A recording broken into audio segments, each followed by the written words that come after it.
Muy buenas, amables televidentes. Estamos aquí en un programa del Centro Virtual ISAACS de la Facultad de Humanidades de la Universidad del Valle, de nuestro canal del Sol Telepacífico, con el apoyo de la Comisión Nacional de Televisión.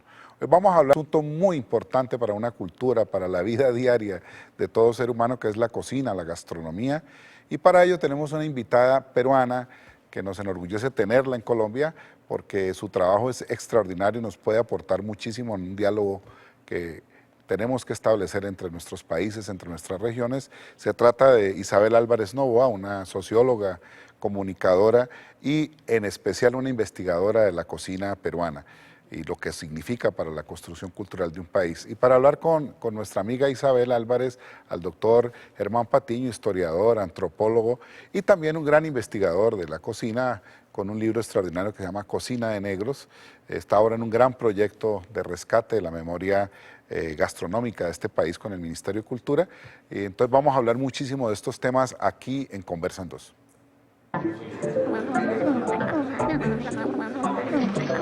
Estamos aquí, Conversan 2.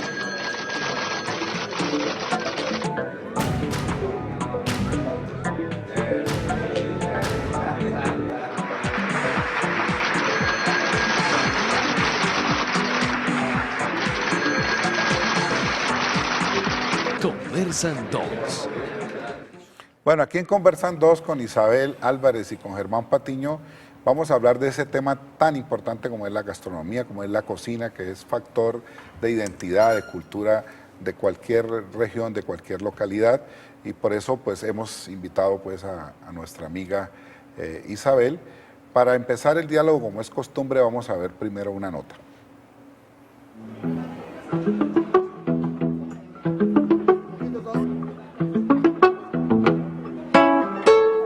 Conozco a Isabel desde muy jóvenes. Siempre he tenido una exquisita sensibilidad por los problemas, por la realidad del país. Y de pronto en su ADN, que lleva la herencia de su madre, Julia, le posibilita reconfigurar, revalorar todo lo que es la cocina peruana.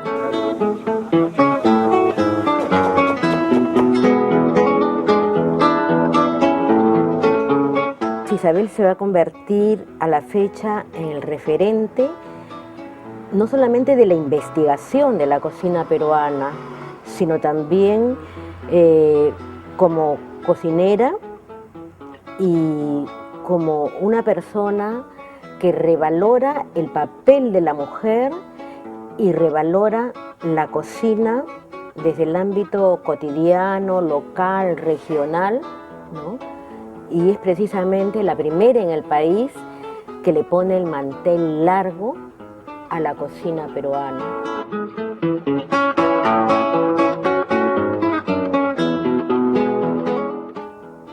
Años después, descollan algunos cocineros, pero con su mentalidad europeizante, ¿no? Isabel ya había avanzado mucho más, poniendo, como les digo, el mantel largo a todos los platos, ¿no?, de nuestra cocina peruana, ¿no? Y ahí está su apuesta, el señorío de Sulco, ¿no? Ahí está su obra también de investigación, ¿no? Y ahí está también su obra en ser la principal y la primera impulsora de los congresos andinos de cocinas regionales a nivel de Latinoamérica.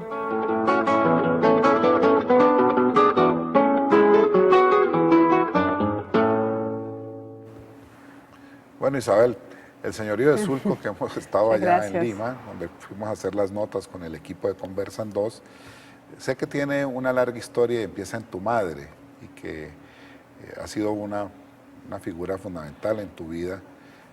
Háblanos un poquitico de esa tradición que tú recibes de tu madre. Muchas gracias por la invitación, muy conmovida estar acá en Cali, una ciudad entrañable, y estar con ustedes. Más siempre conversar con personas que estén en el tema de la cocina siempre nos conmueve porque en realidad somos muy pocos lo que necesitaría la cocina. Y qué lindo que hayas hecho que se haga referencia ahí y que me preguntes por mi madre, porque hablar de mi mamá es hablar de miles, de cientos de miles de mujeres en Latinoamérica y en el mundo, porque la cocina empieza con la mujer, empieza con la madre. La madre es constitutiva en la formación del gusto del individuo, sea este hombre o mujer. Y esa es una cosa que hoy la modernidad lo olvida, porque como la cocina se hace una actividad pública, valorada, entonces el hombre toma posicionamiento, aunque soy con 2 varones, no es fácil tocar el tema, pero la mujer yo creo que es la pieza fundamental para la construcción del gusto de las cocinas regionales de América, cuando se produce el mestizaje, la llegada de los españoles, y cada cultura ha recreado y ha hecho cocina con lo que tenía, con lo que fue descubriendo, con ausencias, con carencias, con emociones, con afecto, con continuidad y con todo. Eso es la cocina, es un producto social hecho fundamentalmente en sus inicios por la mujer. Y por eso defendés tanto las sopas, me imagino. Sí, mire, sí hablábamos momentos previos, ¿no? Porque la sopa, yo creo que si hay algún alimento que tiene un imaginario psicoanalítico, emocional, totalmente adscrito en el individuo, es la calidez de la sopa. Venimos además de un líquido uterino, donde hemos estado metiditos en la pancita de nuestra madre, y yo creo que la sopa siempre te amansa, te hace buena. La sopa es una expresión hasta, te diría, convocante, hasta en las jornadas de lucha de las gentes, de los sindicatos, para pensar un poco en todo eso. ¿Qué se hace? Nadie hace un ceviche o se hace una sopa, y además es un espacio, la olla, donde quepa todo entra, todo ingresa, todo convive, como un arca de Noé, donde todo lo que ingresa convive, conversa, dialoga y se entrega. Y siempre hay un poquito más, porque hasta hay canciones en el Perú que dicen, échale más agüita al caldo, sí. Porque significa que para que pueda alcanzar para todos, ¿no? Y además te recuerda a la madre, desde luego. Muchísimo, muchísimo. Porque ¿qué es lo que primero que toma un niño, el hombre desdentado, cuando llega al mundo? Si no es un platito de sopa, una cremita, ¿no? Y además cuando uno está enfermo, mi mamá me preparó una sopita, ¿no? O una sopita en la noche antes de irse a dormir. Siempre tenemos un evocativo tierno para la sopa, ¿no? De acuerdo. Isabel, sobre las cocinas regionales y los encuentros que tú has liderado, es decir, cuéntanos un poco de esa experiencia y la importancia que tiene para la construcción de identidad. Perfecto. En estos países. ¿Cómo no?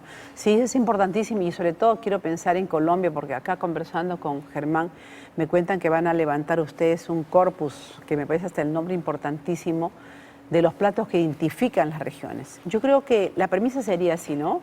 Yo creo que ante la globalización, que tiene un referente que es la masificación, la estandarización, creo que se impone en el mejor sentido la recuperación de una memoria histórica que está en las regiones.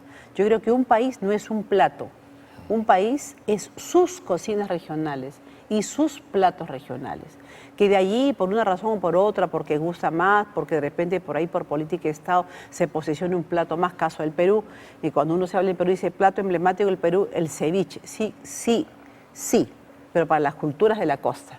Porque yo no creo que piense lo mismo un puneño, donde tiene otros insumos que da pie a su cocina. Entonces yo creo que eso hay que relativizar para más bien integrar, no separar, porque lo que supone que esos platos que no se mencionan tienen que ver con insumos que hablamos en ese momento con Germán, insumos que se van olvidando, que se van postergando, que además, lo más triste, van perdiendo vigencia en las cocinas porque no se los consume. Al no consumirse, no se demanda. Al no demandar, el campesino no tiene incentivos. Al no tener incentivos, se pierde la práctica cultural que supone otros componentes en hacer posible que exista, por ejemplo, la variedad de papas, que exista la quinoa. O sea, es bien complejo el tema, pero si tuviera que decir algo, me parece muy bien, creo que hay una obligación en toda América Latina de que reconstruyamos esa memoria de los sabores que están puestos en los platos y con ellas sus prácticas culturales, sociales, sus prácticas religiosas que también existen en torno a los platos y la recuperación de la memoria con lo que se ha construido ese plato en la región, ¿no? O sea, ¿tú crees que en el Perú, como pasa en Colombia y me supongo en muchas partes, también podríamos hablar de unos platos tradicionales en vías de extinción o en peligro de extinción? Sí, y ya se han extinguido varios. Y con eso, mira, ese a mí me conmueve, me aflige, como creo que a ti, también a ti, porque de un lado, porque ya no probamos aquellos platos, y si lo probamos los podemos probar de repente muy adulterados. O sea, yo quiero hacer acá una aclaración. O sea, nosotros creo que los tres no nos podemos pegar a la tradición como si fuera que nada se toque. Además, ¿quién seríamos para decir eso? Claro. Además, la vida se da, la vida es evolución continua. Pero el tema está, ¿cómo hacemos el tránsito entre lo tradicional a lo moderno? ¿Cómo transitamos? Que no hay un salto al vacío, que cuando uno vuelva a aparecer en la modernidad ya no haya memoria de quién soy.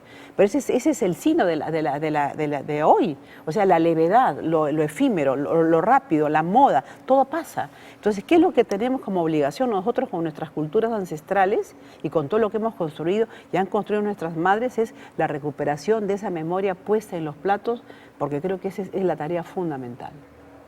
Ah, magnífico. Y el tema relacionado con eso, no sé si pase en Perú, pero por ejemplo en la última campaña electoral yo vi cosas críticas a la limeñización de la cultura peruana y de la sociedad peruana, es decir, a un centralismo. Bueno, ahora lo dijiste frente al ceviche. El ceviche está bien para esa región. Bien. ¿No? ¿Y en muy la buena cocina tu cómo observación. pasa? Pero me dice que lo has visto en la cocina. No, te lo pregunto. Ay, sí, pero que bien lo intuyes, que que bien Lima lo se sabes. vuelva el centro de todo. Sí, no, quieren que les diga una cosa y yo voy a ser crítica con mi país, a quien amo tanto. Pero sí, en efecto, ahora vamos a ver. Yo creo que tú estuviste a hablar un poco de lo que está pasando muy brevemente en Perú. O sea, desde fuera se ve que la cocina ha crecido, se ha desarrollado, se ha expandido. Acabamos de terminar un evento en Perú, que es el evento de Mistura, con casi 500 000 de asistentes.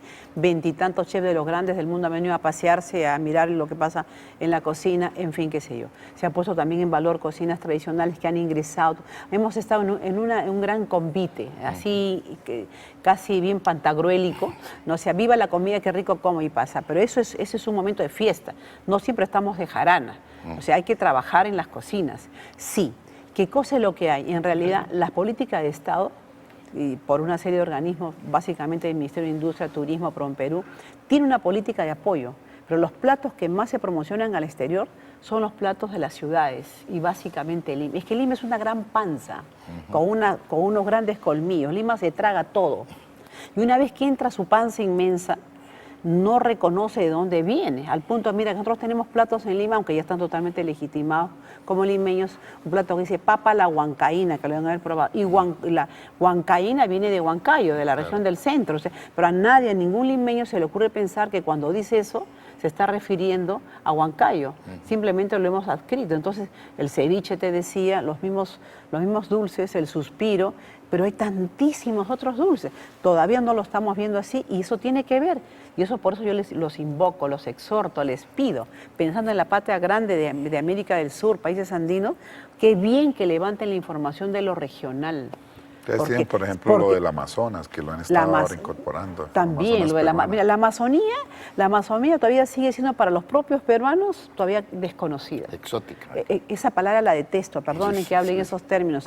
Lo exótico es un término que se acuñó con la conquista. A ver, dile a un francés que es exótico, te mira de pie a cabeza o te cree un loco o una loca, ¿no? Nosotros sí somos exóticos, qué chistosos. ¿Y qué es exótico? Lo desconocido, lo incomprendido, lo que no logro entender desde mirar, la otredad. Sí. Entonces, yo creo que hay que combatir eso, porque yo creo que el propio Perú también lo dice por la cocina de la Amazonía. Es una cocina exótica, ¿no? Y entonces, no es así, pues. O sea, la Amazonía es uno de los espacios más ricos de la humanidad, lo que le queda al mundo, reserva de agua, de insumos, de todo esto y muchas prácticas culturales. Todo. Y compartimos la Amazonía, somos 7 países amazónicos.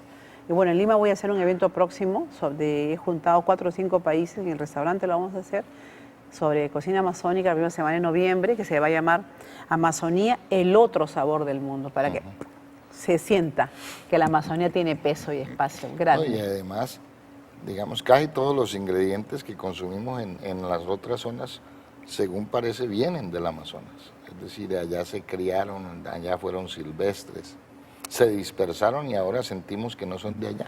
Sí, claro, se las desconoce. Exacto. Pero yo creo que por eso es bien importante Darío, eso es importantísimo. Mira, que ustedes refuercen la formación de jóvenes, sobre todo en antropología, en historia, para que a su vez puedan ir a enseñar a las escuelas de cocina.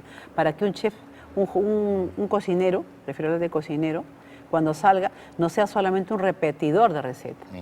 Que un chico piense, se posicione ante el insumo, diga, este es el plato tradicional, pero ¿qué más puedo hacer con esto a partir de una memoria, genéticamente hablando, si se puede hablar en esos términos, cultural, de decir, este es un plato tradicional con este insumo que es tan importante, pero ¿qué más puedo hacer? Algo que se le parezca, que no lo aleje demasiado y que aporte para generar un espacio mayor de oferta de productos, ¿no? Y de platos.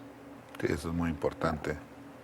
Yo te he oído hablar mucho de ciertos productos que la gente ya, por ejemplo la quinoa, y que tienen una importancia fundamental y que se pierde, dijéramos, en las cocinas ya urbanizadas y no son valorizadas. Un poco ese fenómeno que se está dando de recuperación, ¿cómo lo ves tú?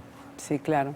A ver, es interesante porque la quinoa podría ser, la podríamos erigir, la podríamos levantar como un producto paradigmático de los altos Andes del Perú, o sea, de toda la cultura alimentaria altoandina, a partir de los 3.500 hacia arriba. Es un producto para mí extraordinario, y no lo digo solamente como lo estudio, es más, lo como todos los días. ¿Sí?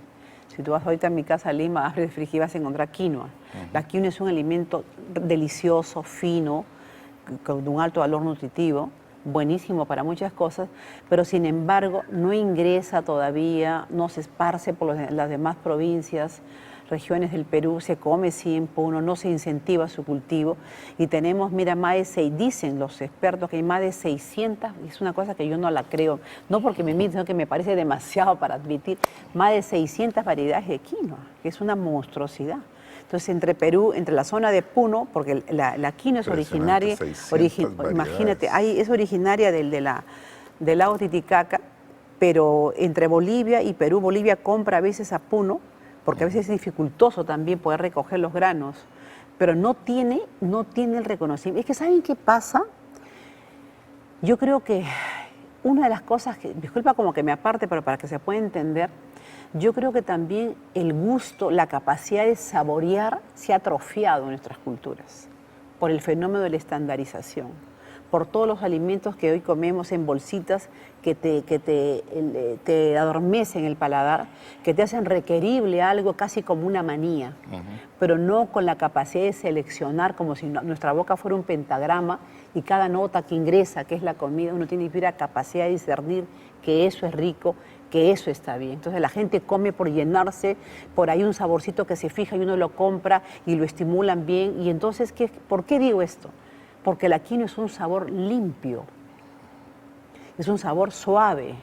Y entonces este producto cuando llega a las ciudades, sobre todo a Lima, llega a las ferias de productos llamados ecológicos, donde hay gente que con más conciencia, y a veces no necesariamente popular, porque también cuesta un poco más, entonces es sector medio, extranjero, nacional, público más intelectual, gente que está o que estuvo enfermo o que no quiere enfermarse o que estuvo gordito y quiso bajar, en fin, no sé, gente como especial. Pero entonces, y eso no tendría que ser así, porque eso podría ser perfectamente un producto masivo.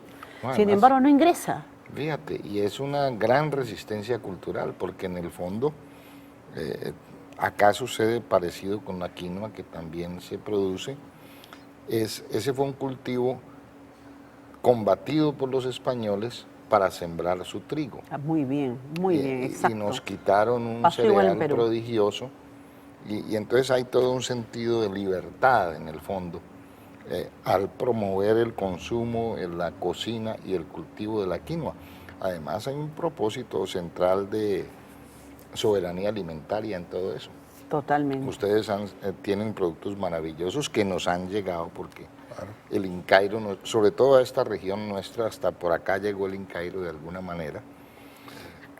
Y pienso en cosas como el que ustedes llaman chachaporoto, aquí lo llamamos chachafruto, que es ese frijol gigante de los Andes. El frijol, ¿cuál será? Es una vaina. Ah, ya, esto debe ser el tarwi. El tarwi, que es otra leguminosa. Es otro, ya. con el que hacen Bueno, por allá. sacha es un término quechua. Sacha significa como lo silvestre. Sí, sacha sacha culantro, sacha Sachaporoto es el nabo. que conocía en Perú yo. Ya, pero me gustaría saber cuál es sacha. Aquí sacha lo poroto. llamamos chachafruto. Es que poroto, la palabra chachafruto. poroto no es tanto, usamos más frejol o frejol en realidad.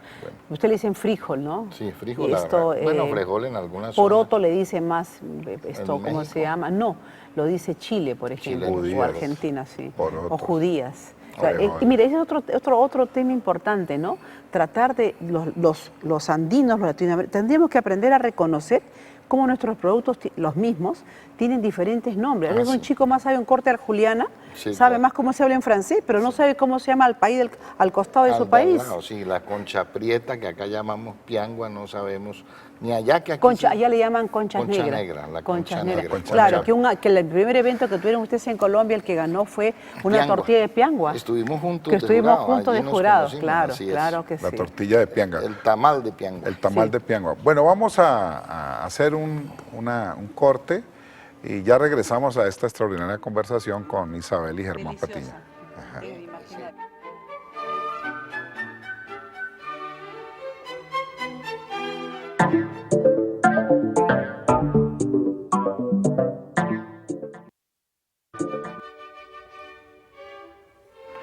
Bueno, continuamos aquí en Conversan 2 con Isabel Álvarez y Germán Patiño, hablando de cosas tan importantes alrededor de la gastronomía.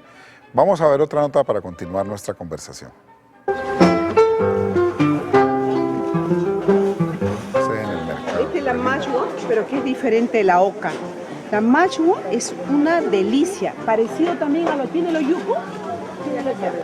Son parecidos, pero no son iguales. Son familias, sí. Pero tienen diferentes. Con esto se hace un plato famoso que es el oyuquito con charqui.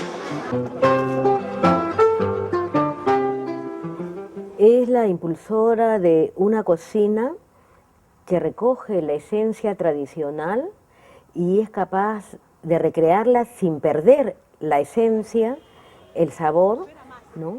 De recrearla a una mesa muy fina, ¿no?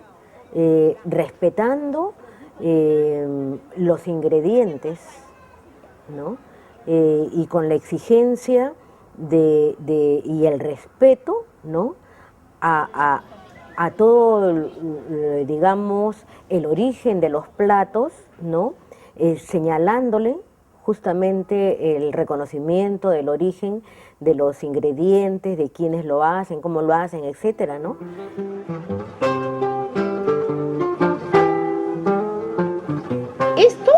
Esto y esto, los tres son papas. Es la papa, esto es la papa seca, le llamo, porque bajo otro proceso de deshidratación se hace un plato emblemático de la costa que se llama la carapulca, palabra de origen aymara. Miren la maravilla de convivencia en las culturas. Creo que con ella tenemos a una legítima impulsora, ¿no? De que los platos regionales, platos nacionales, ¿no? Puedan ser llevados a eventos muy finos, muy aristocráticos, ¿no? Y hoy no hay matrimonio en donde orgullosamente no se presenten muchos de estos platos. Es decir, ella también ha aportado a recuperar esa parte de la identidad nacional, ¿no? Esta es la chapana. Este es un dulce característico de la cultura de Ica, de donde surge el pisco. Se hace a base de yuca, con miel, chancaca y es muy rico. La cocina peruana ha venido avanzando en todo un proceso de mestizaje, ¿no? Pero no ha perdido el toque, el sabor, como le llamamos, ¿no? De los ingredientes de procedencia andina y amazónica.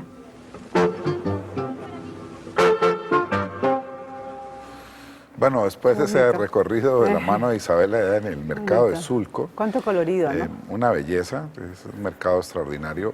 Pues sigamos un poco con lo que te ha planteado Germán, es un tema incluso de fondo para estos países, no solamente de identidad, sino el tema de la seguridad alimentaria, de la soberanía alimentaria, que está en todos esos productos que la gente consume, pero que hay que valorizar y darles toda la salida, y que hables un poco de la perspectiva que Claro, tú tienes cómo no. alrededor de estos productos.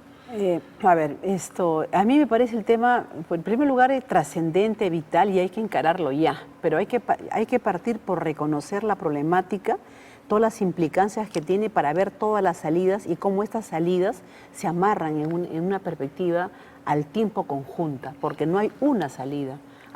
Ninguna reforma es aislada, las reformas siempre son solidarias, una acompaña a la otra, porque mal podríamos decir, por ejemplo, pongo un ejemplo en el caso de los cocineros en las escuelas, que o sea, no hacemos, digamos, mucho reclamando que aprendan tal y cual cosa, si no hay quien les enseñe.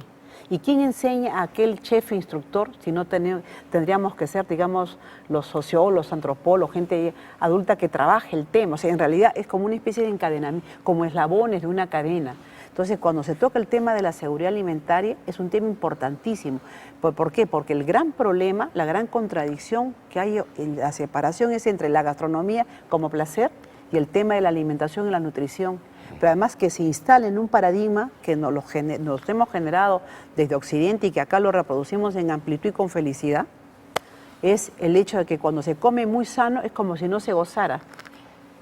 Hemos desvinculado el goce de comer rico, sano, del hecho de comer sabroso, que se te encienden los ojos, se te ponen las orejas rojas, te pones como muy sabroso, ¿no? Pero en realidad tenemos que volver a recuperar la posibilidad de que aquello que es rico, aquello que es sano es muy rico y sabroso también. Esa es la primera, creo, contradicción que evidentemente no se resuelve de una vez, eso tiene que ser hecho en los colegios, en los programas televisivos, en las escuelas, en lo que se ofrezca, en las posibilidades de ensayar platos recuperables. Eso de un lado. Y el otro tema es, que lo dijo ayer en la exposición, en lo de la feria, una de las personas que estuvo invitada, que estuvo animando, cuando le preguntó a Gustavo con el libro de los cocineros en su tinta. Edgar Collazos. Claro, Edgar Collazos, cuando dejó planteado que el gran problema es, se habla de una cocina así asá, pero que al final es un país que tiene desnutrición, y eso es una vergüenza para el Perú. Claro. Y yo también lo digo siempre, o sea, a mí como peruana me da vergüenza, más yo soy restaurantera, trabajo el tema, soy miembro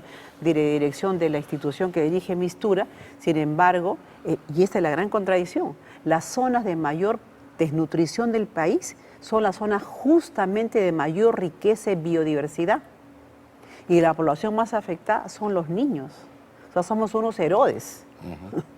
Porque ponemos Así es. terrible. Entonces, ¿cómo salvar esta Pero contradicción? exactamente igual pasa en Colombia. Sí, pues. Y Sí, creo pues. que en los demás países de América Latina. América Latina, claro. O sea, sí, yo te oí alguna vez decir que el gran reto del cocinero es que no existe el hambre y que ese es el primero de todos.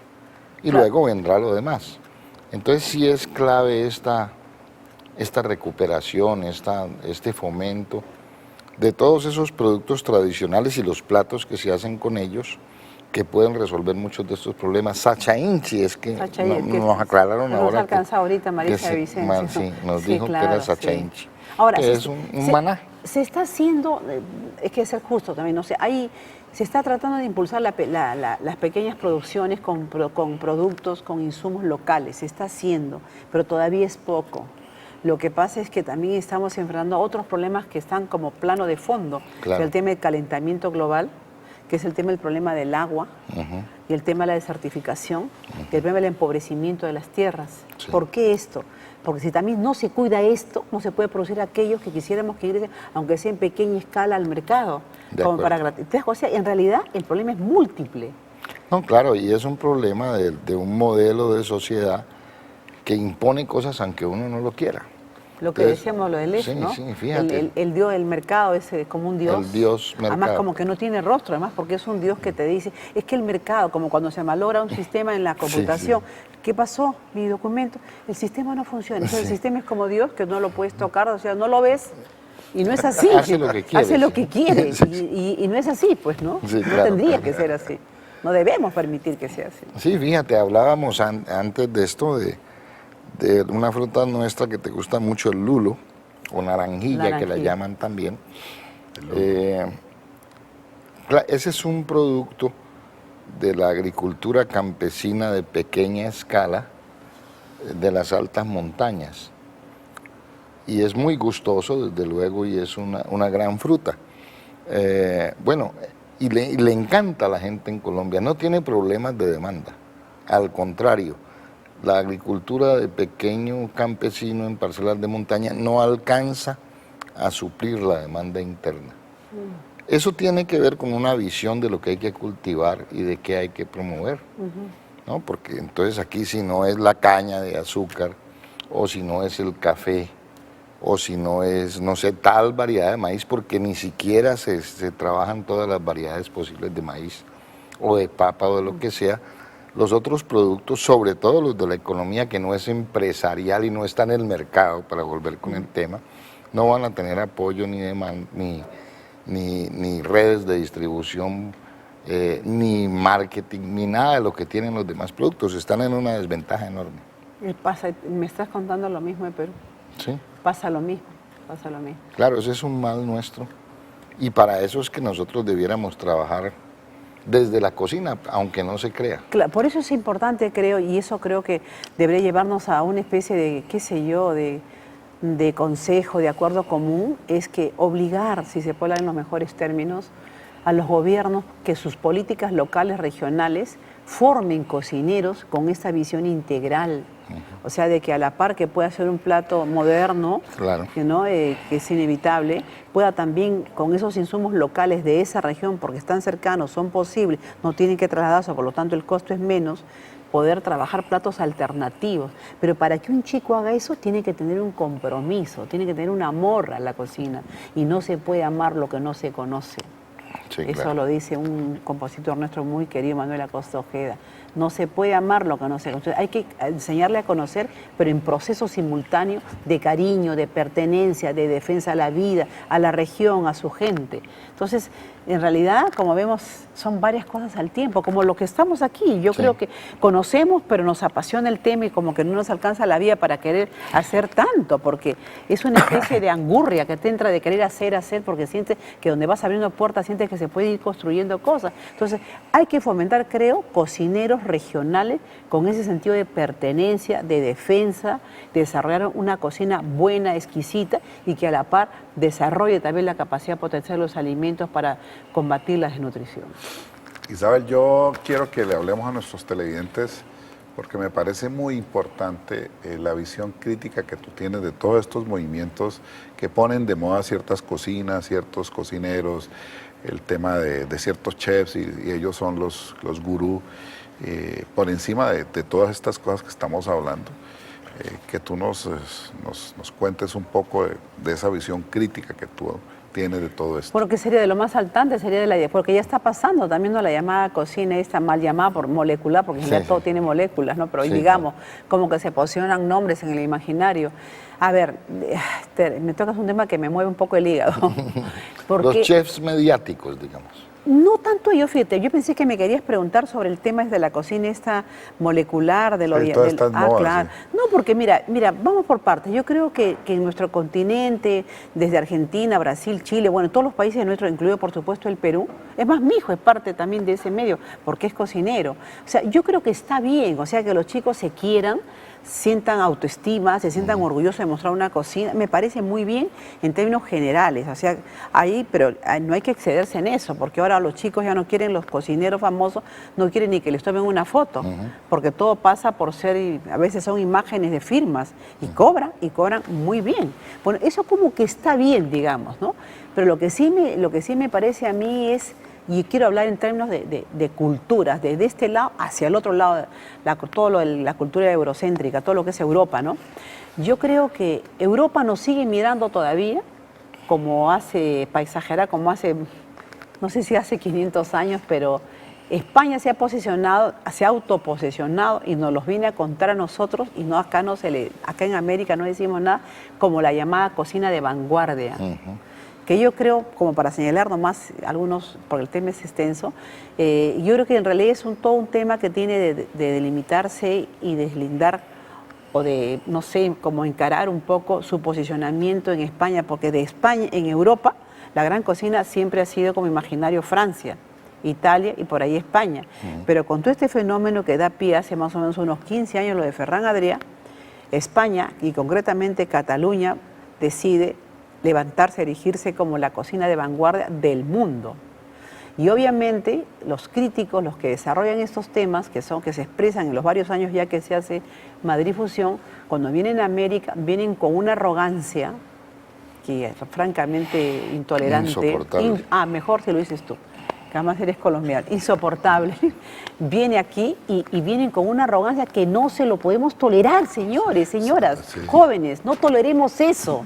No podemos permitir que nos vengan a decir, a ver, de América, ¿cuál es el país que puede ser la vanguardia? A ver, México sí, Brasil también, pero no, le falta mucho. Colombia no existe. Sí. ¿Qué es esto, señores? ¿Qué es esto?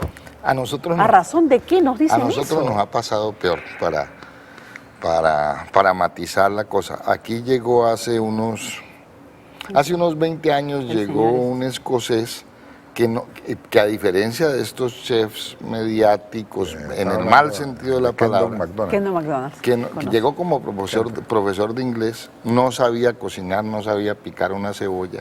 Escocesa, ¿no? Pero era un hombre pues inteligente, con sentido del humor.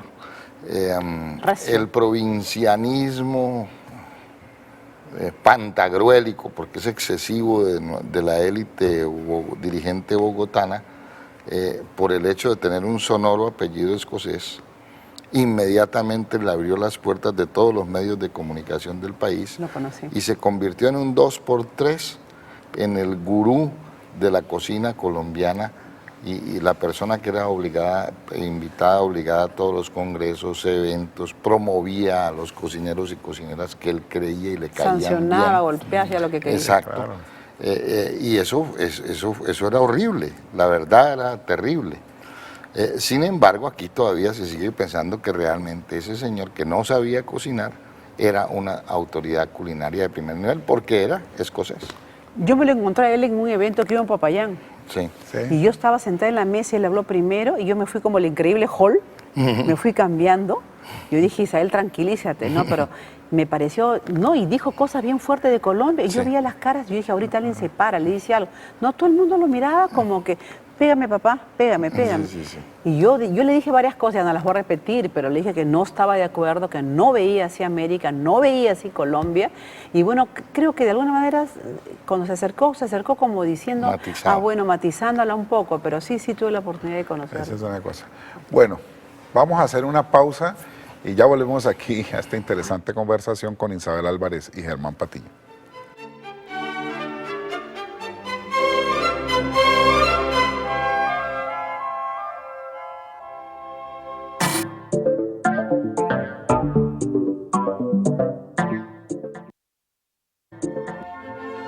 Seguimos aquí. Bueno, continuamos aquí en Conversan 2 con Isabel Álvarez y Germán Patiño. Vamos a ver una nota para continuar nuestra conversación. Mira, yo recién lo voy viendo, qué bonito. Este es el mercado de frutas. Acá hay muchas frutas que pueden ser nuestras. La lúcuma. La lúcuma. Esto es amazónico. Esa idea de dividir al país, ¿no?, en costa, sierra y selva, ya muchos intelectuales, muchos peruanos, no pensamos que esa sea la correcta definición del país, ¿no? En la costa misma tenemos la presencia de los Andes, ¿no?, sino que es la isla San Lorenzo que tenemos acá nomás, frente al Callao, ¿no? ¿Qué cosa es el Pasamayo que tenemos aquí a menos de una hora por el norte de Lima, ¿no?, sino es parte de todos los Andes peruanos, ¿no? Y de allí proceden todos nuestros ingredientes, ¿no? Y con esta, digamos, riqueza de nuestra tierra es que se nutre la cocina. Ají mirasol, ají verde, ají amarillo, ají escabeche. ¿Por qué tiene tantos nombres?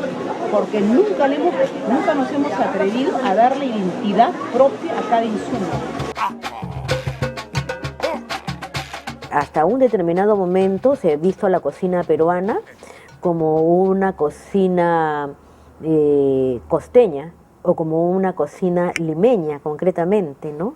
Y bajo esos parámetros es que se ha proyectado la imagen de ser la comida peruana, ¿no? Y la comida peruana es muchísimo más que ello, ¿no?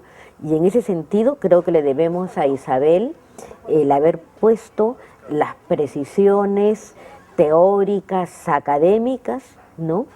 Para impulsar otra mirada de la cocina peruana. Es más andino. Por esto se hace, se vuelve a cocinar y se hidrata y se hace guisos, se hace sopas y para mí es emblemático de la tecnología andina, porque a veces se suele decir que no hay técnica en los Andes y es mentira. Y creemos que se legitima solamente la técnica cuando viene de Europa. No tiene nada que ver con la realidad.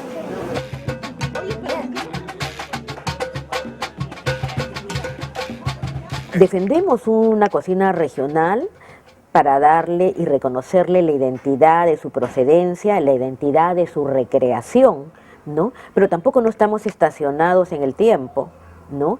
Creemos de que todo evoluciona y todo está en constante mestizaje, eso que tú le llamas fusión, ¿no?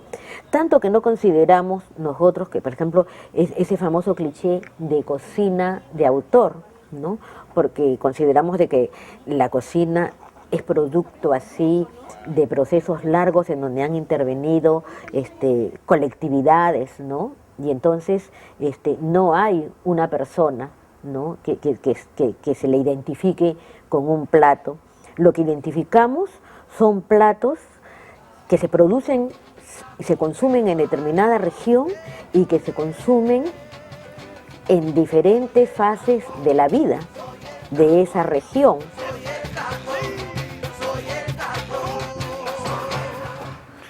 Bueno, Isabel, el tema que te quiero plantear para que sigamos la conversación con Germán es José María Arguedas. Él sí entendió que era construir una identidad desde adentro a contravía de los modelos europeos de la visión colonial. Él fue un descolonizador mental, no solamente del Perú, sino un gran ejemplo para toda América. Se han celebrado sus 100 años el año pasado, ahorita le hemos hecho un homenaje acá a José María Arguedas, pero yo quisiera que tú lo ligaras a algo que sé que es un proyecto que es José María Arguedas y la cocina en sus libros, fascinante. porque él se crió con las cocineras indígenas y realmente aprendió quechua, fue de la mano de las cocineras, aprendió sus músicas y fundamentalmente sus cocinas, lo que hacían. Nos cuenta un poco de esa relación tuya y de lo que crees que puedes hacer en la dirección que estamos hablando acá. Bueno, hablar de Arguedas es hablar del Perú profundo, es de lo más sentido, de lo más visceral, a mí me produce una especie de un dolor, pero no un dolor que te lleva a estar quieto, es un dolor que te inquieta, es un dolor que te hace, que a mí me conmueve, me enternece, porque por coincidencia mi madre es de esa zona, la zona de Apurímac, la llamada cultura chanca, guerrera, fuerte, de paisajes hermosísimos, serenas, de mujeres muy lindas. Bueno, de ahí viene Arguedas, el gran Arguedas, que yo siempre pienso que es como, en el fondo, el gran maestro de Vargas Llosa, ¿no?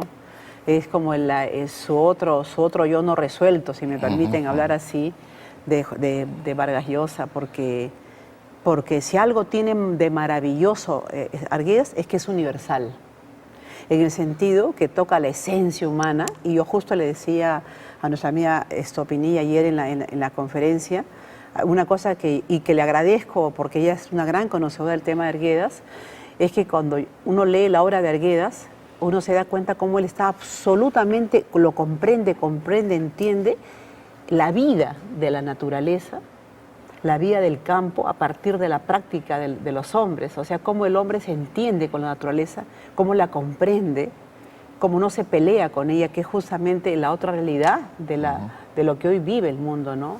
Que por ejemplo vemos un tema, lo de Conga, que es toda una zona del Perú, que ahorita está en litigio, que si interviene o no intervienen las mineras, ¿no? Dice, hay un lema que se dice, ¿no? Conga oro no, vida sí.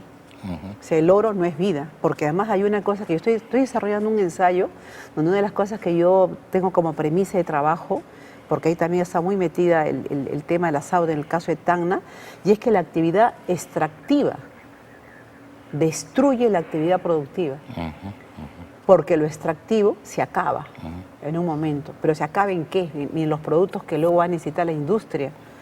Pero la agricultura sigue viva. ¿Pero qué ha pasado en las zonas donde ha estado la minería? Se han destruido lugares, hay sitios, espacios que van a demandar por lo menos 250, 300 años. Para recuperarse. ¿De qué hablamos? Entonces, cuando uno habla de Arguedas, y yo le decía ayer que le agradecía a nuestra amiga que conoce tanto de Arguedas, yo le decía a ella que me parece, ahora yo voy a empezar a incorporarlo mucho más porque siento que Arguedas es el que nos lleva a valorizar la naturaleza y en esa naturaleza la biodiversidad. Porque también eso hay que comprender, la biodiversidad no es un concepto meramente de la naturaleza, la biodiversidad es un concepto cultural. Claro. Porque cuando hablamos de la papa estamos hablando de 8.000 años de historia. Cuando hablamos del maíz, algo semejante. Y así podríamos hablar de cultivos emblemáticos que corresponden a ecosistemas, a pisos altitudinales, donde había una población que ha mirado, que ha convivido, que ha sentido, que ha cuidado, ha resguardado, ha hecho una práctica para que ese insumo finalmente lo podamos todos acceder a alimentarnos, y ha generado un vínculo vital con el campo. Mira, en el Perú... Además, los seres humanos formamos parte de la biodiversidad. Que somos parte de la naturaleza, más. Lo que pasa es que el hombre ha enajenado, el hombre se ha salido de la naturaleza y la mira como si mirara un objeto, la ha cosificado. Y entonces, en esa medida, siente que puede intervenir. Yo veo en la televisión en el Perú locutores, animadores, gente que presenta programas con con las manos al bolsillo, así muy dueños de su vida, bien pachá, preguntando, bueno, ¿y cómo es esto? ¿Va Conga o no va Conga? ¿Y qué estamos hablando? Conga es una laguna que tiene vida para los habitantes. Además, quieren intervenir la cabeza de Cuenca, o sea, se habla como si se hablara de una máquina, a ver ese mango, cómo va, sácalo acá, repáralo, y se acabó. O sea, hemos deshumanizado, nos hemos desnaturalizado frente a la naturaleza, nos hemos hecho dueños de ella, hemos enajenado ese vínculo, y eso afortunadamente aún se mantiene en las culturas ancestrales nuestras, tanto en Colombia como en lo nuestro. Y eso es lo que hay que agradecérselo a Arguedas, porque quien se asoma a leer Arguedas va a encontrar que la naturaleza está viva, todo está vivo, hasta los muertos. Y yo creo que ese es el mensaje de Arguedas. Y sí me interesaría muchísimo empezar a mirar con otros ojos todos los momentos en los cuales Arguedas está en la cocina, porque eso es una cosa importante a reconocerlo y recordarlo. Cuando uno viaja por los Andes, Ayacucho, Huancavelica o Puno, los lugares más apartados, donde uno queda estremecido de todo lo que ve, la cocina es la primera puerta, si es que la tiene, donde aparece la familia. El fogoncito, los animalitos que están por el piso. Hay un olor, una atmósfera, la forma importa.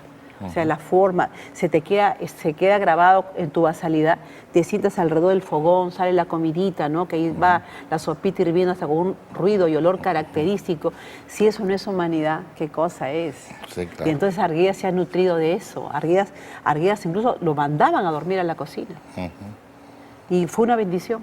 Sí, claro. Fue una bendición porque que nos permita arriba donde esté, ¿no? Porque esa... si no hubiera sido así, no hubiera conocido ese Perú profundo. No, y ese amor que recibió de las indígenas, el amor que recibió, el aprender ese quechua tan vital, tan tierno, tan cargado de cariño, ¿no? Entonces, yo creo que sería una cosa maravillosa y creo que se podrá hacer de trabajar los espacios de la cocina, el vínculo que él ha tenido con la naturaleza, como un homenaje a la cocina andina, a la cocina como más basal de lo que es la cultura nuestra, ¿no? Su pasión por los ríos, las quebradas, lo que hay allí. La descripción que hace de las plantas. Yo recuerdo Jaguar Fiesta. En Jaguar Fiesta hay mucha cocina involucrada. Sí, sí, claro, la Claro, chicha, las Alrededor de mujeres. todas las fiestas Exacto. comunales, todo lo que hacen, todo es con comida. Claro, porque la fiesta es una ocasión de cocina muy importante siempre. Aquí va una pregunta. Aquí en Colombia, la literatura, ¿cómo se acercaba a la cocina? ¿Hay?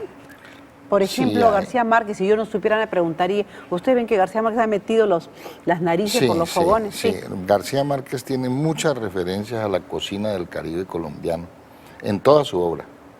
De hecho, de principio a fin, además uno de sus personajes principales, Úrsula Iguarán, de Cien años de soledad, es una cocinera. Y todo el tiempo está cocinando, Todo el tiempo porque tiene está la idea de cocinando. que a la casa Va a llegar todo el gente y por mundo eso va hay a que comer. El cocinar que llegue a la bastante. casa tiene que Bueno, haber bueno, comida. bueno. El forastero siempre es bienvenido. Sí, claro, Y finalmente termina haciendo comida para vender y sostener a la familia en el pueblo. Claro. Y Nada, la que la cocina, cocina sí, está- en la literatura sí, en García Márquez, pero en Isaacs, por ejemplo, que te contaba Germán, empezamos a valorizar a Isaac en muchas facetas y una de ellas es la cocina, que está presente en María, que es el primer ensayo que da origen al libro de Germán. Libro ¿verdad? que es La cocina en María. Sí, Tomás Carrasquilla en Tomás Antioquia, también. su obra La Marquesa de Yolombó, bueno, da para hacer un libro de cocina antioqueña extraordinario que no se ha hecho. Pero qué maravilla. Porque no se ha visto ese lado de la relación entre literatura y cocina.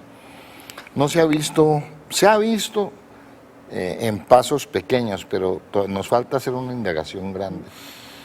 Yo he releído, por ejemplo, poniéndome las gafas de la cocina, Las 1001 noches, y me he quedado absolutamente sorprendido. O el Quijote. En el Quijote se ha hecho mucho trabajo. Y hay pero unos Las trabajos 1001 preciosos noches- sobre la cocina en el Quijote, maravilloso. Claro, pero Sí, Las claro. 1001 noches te da lo que tú quieras de la cocina cotidiana de los pueblos árabes y encuentra uno muchas cosas de la cocina nuestra allí, Claro. que es lo que más me sorprendió. Pero igual pasa con todos los grandes escritores latinoamericanos. Muy pocos no han tenido una relación estrecha con la cocina.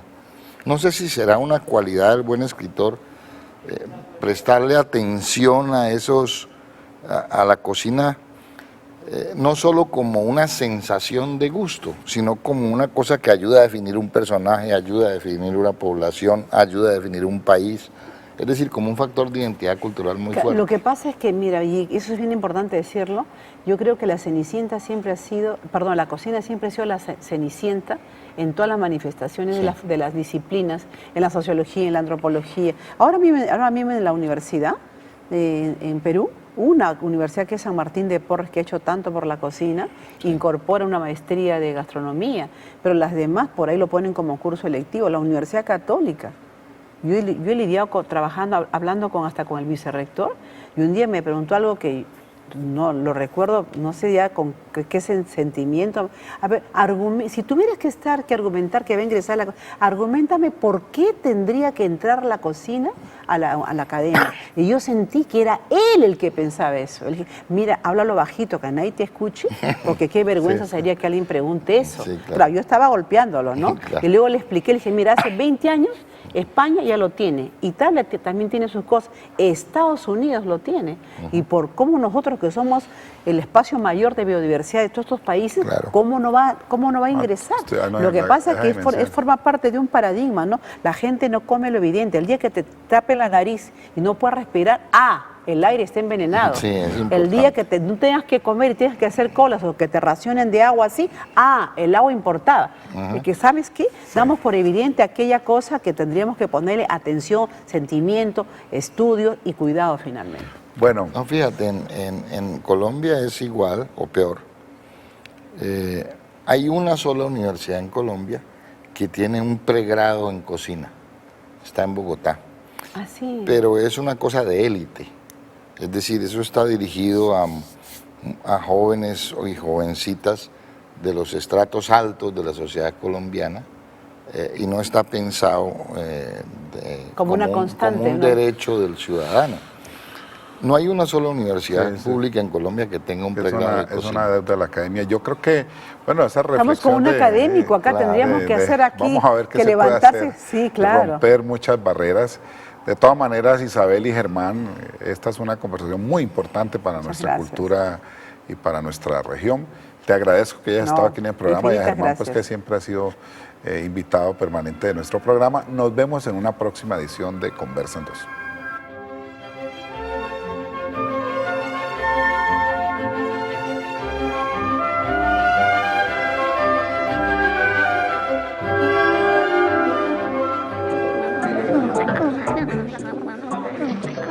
Estamos aquí, Conversa en Dos.